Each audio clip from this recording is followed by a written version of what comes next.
B60 কফির জন্য আমরা জানি সবসময় 18 থেকে 20 গ্রাম কফি গুঁড়ো নিতে হবে এবং কফির গুঁড়োটা অবশ্যই একটু মোটা করে নিতে হবে।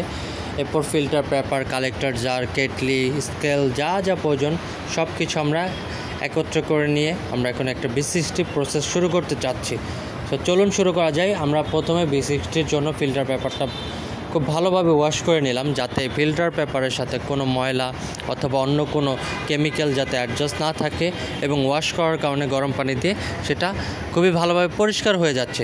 সো আমরা এখানে কফির গুঁড়োটা অ্যাড করছি। আমরা 18 গ্রাম কফি বিন দিয়ে করেছি, চাইলে 20 গ্রাম দিয়েও করা যায়। যেহেতু রেশিও 1:15, কফির গুঁড়োটা একটু মোটা সাইজ করে নিতে হবে।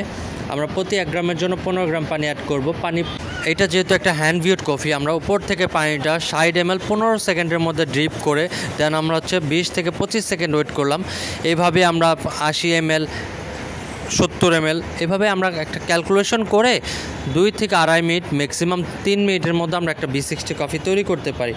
আসলে B60টা দ্য হেরিও কোম্পানি সর্বপ্রথম আবিষ্কার করে।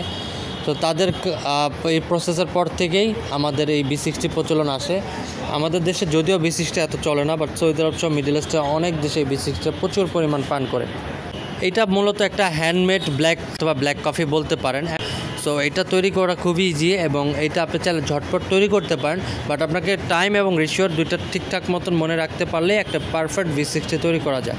তো আজকের ভিডিওটা আর লম্বা করতে চাচ্ছি না, অবশ্যই অন্য কোনো ভিডিও নিয়ে নেক্সট ভিডিওতে চলে আসছি। থ্যাংক ইউ সবাইকে, আসসালামু আলাইকুম। সেই পর্যন্ত সবাই ভালো থাকবেন।